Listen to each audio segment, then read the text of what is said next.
How's it going, guys? It's your boy, Mike from Seattle. And I have with me again today my mentor, Mark. Mark, say hey. Hey, Mike. What we're going to talk about now, which I think is going to be interesting because I keep seeing all of these videos that talk about the next big crash. Stock market's at 70-year all-time highs. The real estate market prices are higher than ever before. We're going to see a crash. There's got to be a dip.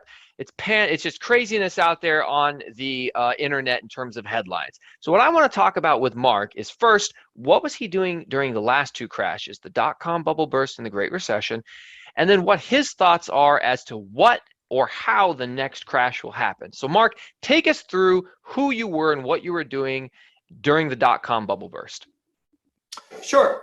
Leading up to the dot-com bubble burst, I was a mutual fund investor from 1990 to 1999. I was investing in mutual funds. I really wasn't paying attention to the market as a whole. I just watched the numbers. My funds went up. 1999, I read a book by Susie Orman, and in the back of the book, they had a link in there to fool.com, the Motley Fool. When I checked that site out, it was like a little light bulb went off. I realized that us little guys, we can buy individual stocks. Because prior to that, I was thinking I could not buy individual stocks. Rich people bought stocks, not people that aren't rich, the blue collar guys. But I found out I could because by then the internet was around. We had the discount online stockbrokers, not stockbrokers, but the online sites to buy stocks, the Fidelities, the E-Trades, et cetera, et cetera. So I transferred all of my mutual funds. I sold them, transferred the money to online stock accounts, and I started buying individual stocks. And that was in July of 1999. The rest of 99 into 2000, I watched my stocks go up. I saw a lot of green, and I was quite happy. I was showing coworkers. I'd be at work at nighttime, pulling up the computer screen. Look at all this green, because it was fun to watch. And I was caught up in that hype because in the late 90s, 2000s, the internet was the new thing. It was the cool thing. Websites were popping up. Everybody was chasing the tech, chasing the hype. But from reading the Motley Fool, I read crashes will occur. We will have drops periodically. So when a crash does come, ride it out. So when the dot-com crash occurred, I kind of sat back. I know what to do. I'll ride it out. But I watched my stocks drop, drop, drop. Roughly, my portfolio was cut completely in half. I think it was cut about 60%, okay, which hurt, but I knew enough to realize it will come back. If I had good companies, it's going to come back. And it did come back. It takes time, but you ride it out, it comes back. In hindsight with that crash, and we'll lead it up to the Great Recession, my goal now is to always have dry powder available, cash on the sidelines, all right, because when the crash does occur, if you have some cash, that's when you swoop in, you make a good buy. All right. So in the Great Recession, I still didn't have cash, extra cash, but I watched the crash occur. I watched it in real estate. I watched it in stocks. It didn't bother me, but there was a period of time I got a little worried because it's like I started hearing police departments around the country were laying people off. And I was like, they can't lay me off. I've been here however many years, 15 years. They can't lay me off, but can they? The rules were getting changed. Right. So a couple things happened then.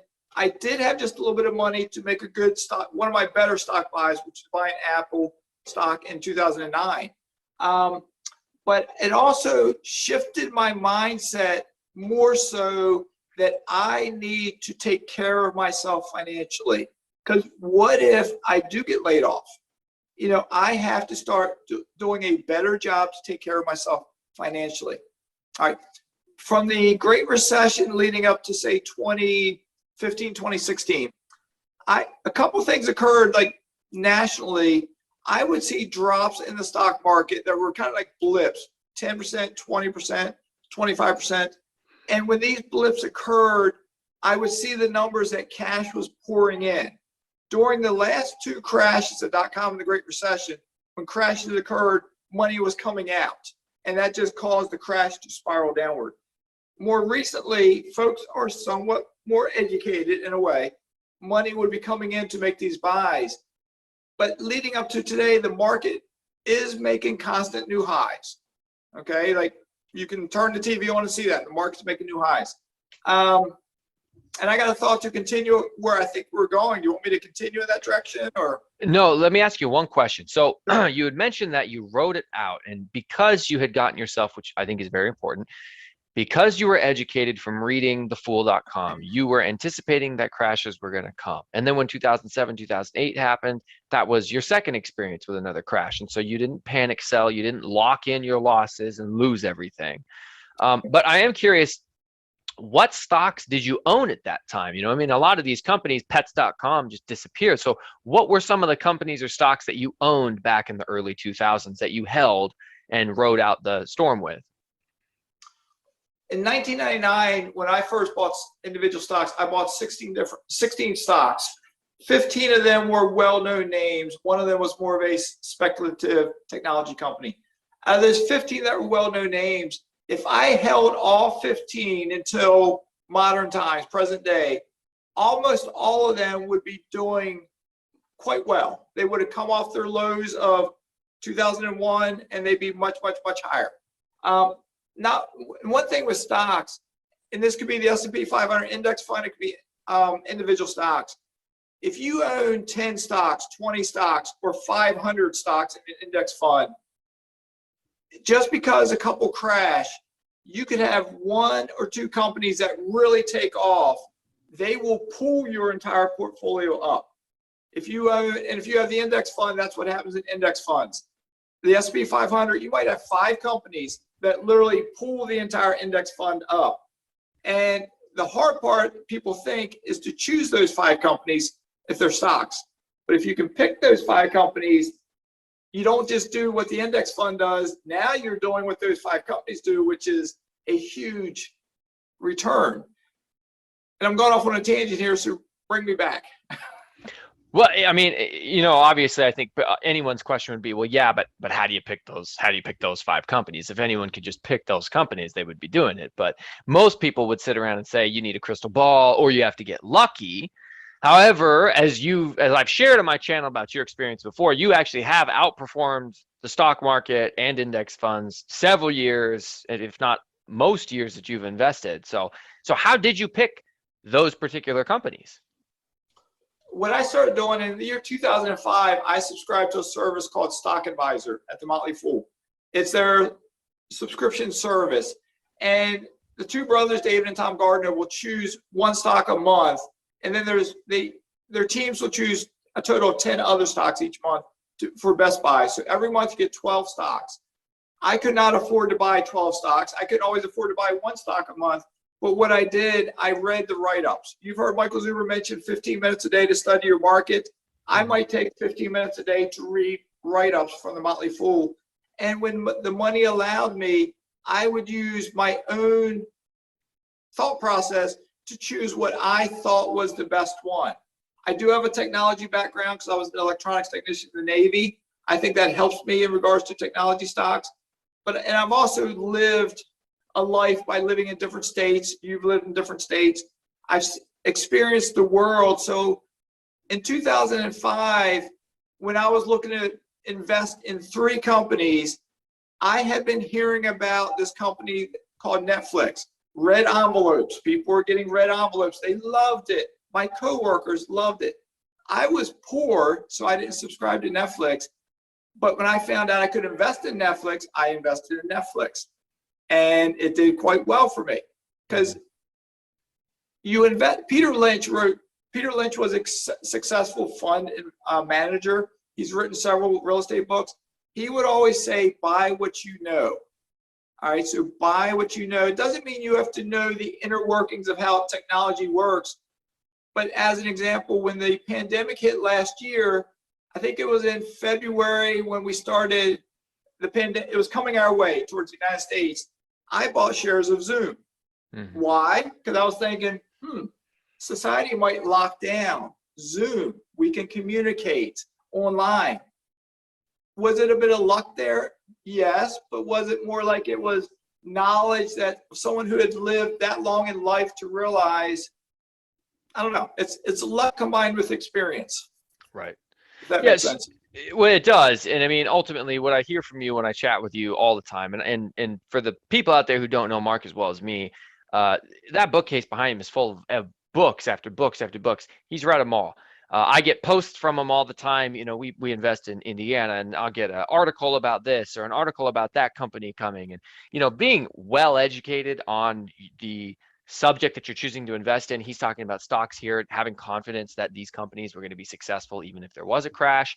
Yes, there's a little bit of luck, but there's also a decent amount of education. So when we look at how that applies to real estate, in 07, 08, you owned a home, but you didn't yet have any rental properties. However, you now have 25 rental properties and have managed to retire early, and now you're living with you and your wife are living just on the rental property. So tell us a little bit about how you navigated that 07, 08 crash.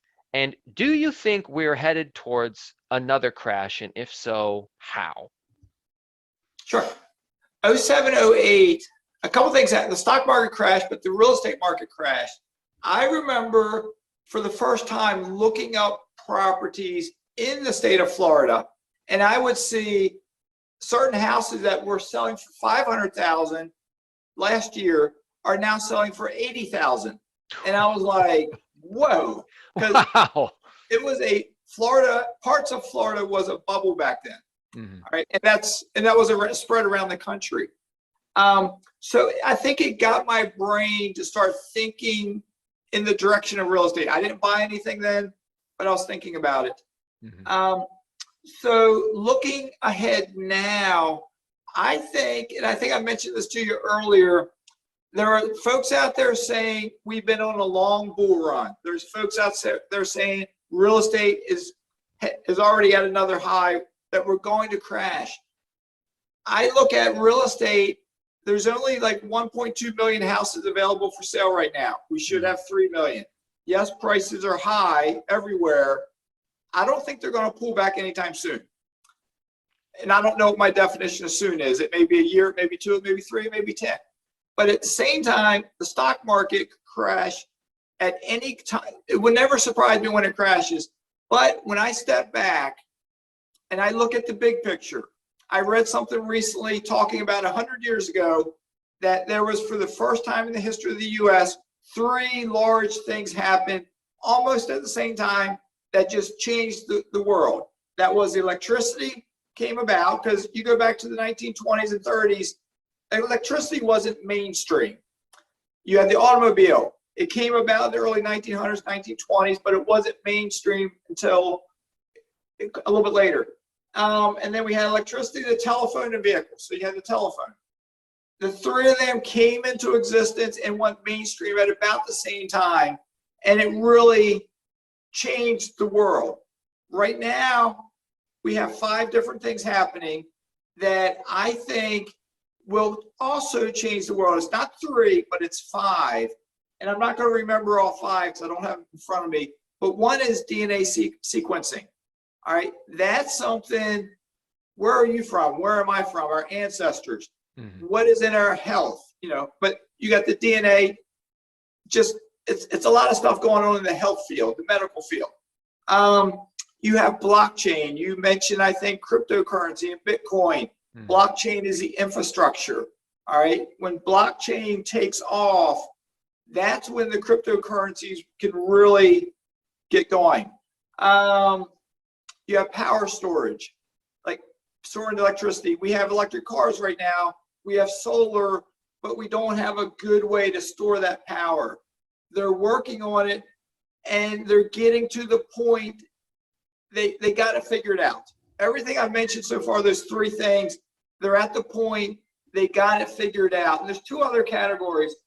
They all are getting it figured out, where in the near future, all 5 things are going to change in a good way, which should propel us forward as an economy. Remember, I mentioned stocks. A few select stocks can pull up the index. These 5, I'll call them forces, could pull up the economy. For how long, I don't know. And I could be wrong on this. But I'm an optimist.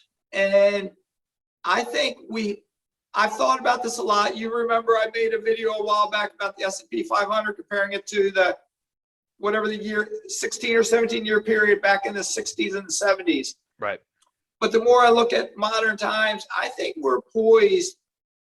There's a little bit of luck involved, but we could continue our run with a lot of good things happening for a period of years, not just 2 years, but it could be longer. But with that being said, you and I can have the mindset, a crash is going to come. We'll be prepared for that crash. The bad thing is, for a lot of society, if they're investors, they'll just get so caught up in the hype that they're going to be euphoric. And when the crash does come, they'll forget about history. They'll forget how, they'll help spiral it downward. Okay. So. When a lot of it's because people buy for the wrong reasons. As you mentioned, you bought companies that you believed in. You buy what you know. Right. You buy things that you think are going to be used. I was literally just having a conversation with one of my younger brother's friends who told me he bought Dogecoin, and he lost like $4,000 buying Dogecoin. And he told me the story, and I said, "Can you explain to me how Dogecoin works or what it's used for?" And he had no answer. And so when you buy things under just the pretext of there's hype and you're hoping to get rich quick, well, when it falls, you don't have the knowledge, the faith, the confidence that this company is a solid company or this technology is a solid technology. It's going to recover. It's going to come back. And so it's a lot harder to hold a random piece of programming that's centered around a meme, the Doge meme, and people just panic sell and then lose a whole bunch of money. Now, that's how you make sure that you don't lose a bunch of money when there's a crash with stocks. But what about with real estate? How can you better prepare in anticipation of a potential crash with real estate? With real estate, as we buy real estate, we need to be buying real estate that is positive cash flow.